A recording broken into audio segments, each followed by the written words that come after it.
We're joined now by Professor Ike Odimegu, who is the ASUU chairman in Nnamdi Azikiwe University. Morning, and thank you for coming on today. Thank you very much. Okay, well, tell us about this, because we understand ASUU in NAU, is it both for Awka and Nnewi, or just Nnewi or Awka? Which one? It is for the university. The university. Wherever that university. Yes. Okay. It wasn't on for a while. We understand it was resuscitated. Is it about 6 or 7 months now? And upon that, what actually happened in the first place? Yeah, sometime in the year 2000, 2001, there were some internal disagreements. Okay, just give us a background first before you continue on what happened there. Okay, I was saying that in 2000, 2001, there were some internal disagreements. The then ASUU NAU chairman had been on the saddle for over 6 years, and the Congress requested him, demanded that he should give account of his stewardship and then call for fresh elections. He seemed not very disposed to do that, and as a trade union running on democratic principles, the Congress felt that they had to push for that.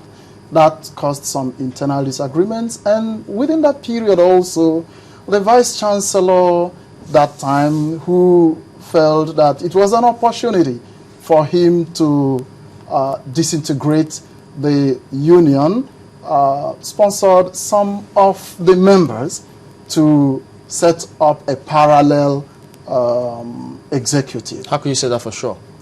Oh, well, how could I say that for sure? Because I was there.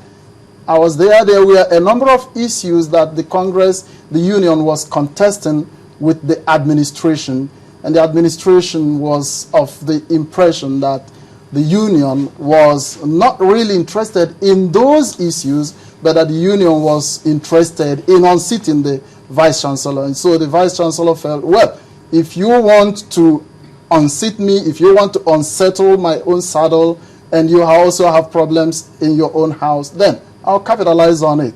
The reason you can, how you can easily understand that the then administration was interested is that when this parallel exco was set up, the university recognized that one and de-recognized the one that was elected. Yes, there were internal problems, but there are also established mechanisms for removing an executive, and the National Executive Council of the Union must be involved in this process. So which of the groups are you leading?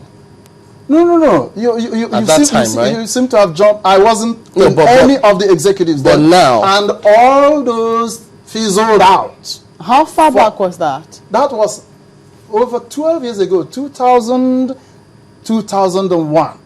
So it's a long history. I must cut it that that administration went. The next Vice Chancellor that came felt, well, there is no ASUU here now. He didn't recognize any of the two groups, and so literally ASUU went into limbo.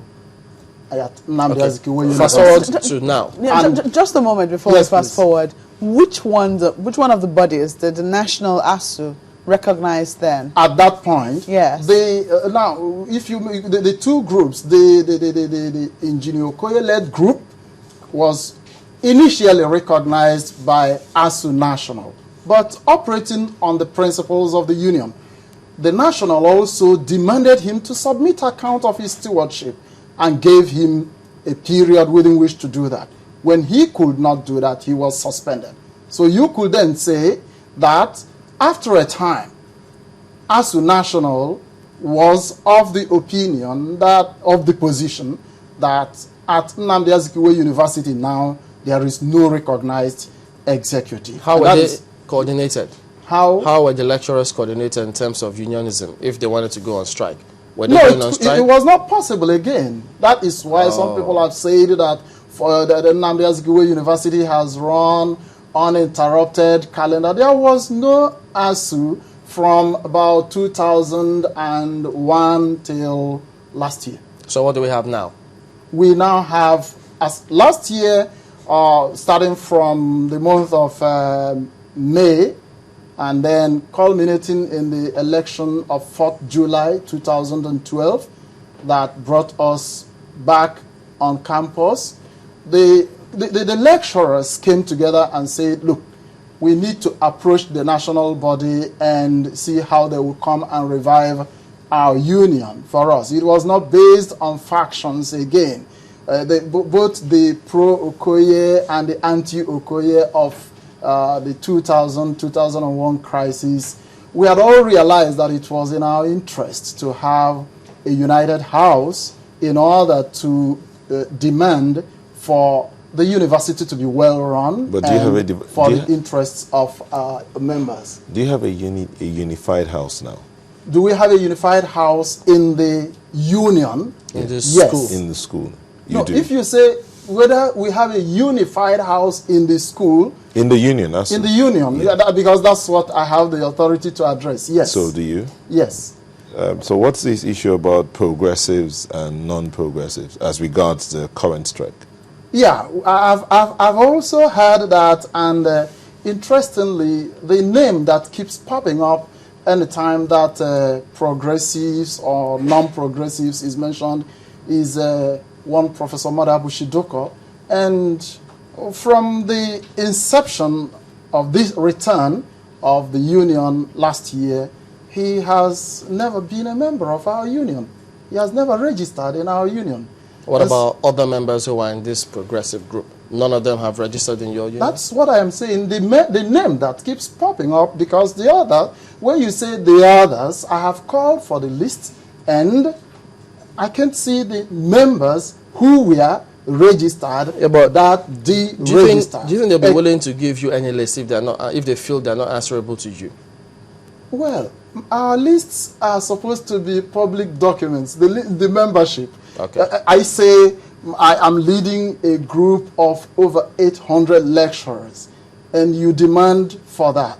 Why would it be a secret document? Because you said you called for it, so I was wondering, I mean... No, why I would want to call for it is that there is the need for verification in a research environment. You say you are leading a group, and you say this person is a member of your group, and I go to the list of my members, and that person's name is still there, and I call the person. This person says you are in his group. He says, no, Prof, I don't understand that.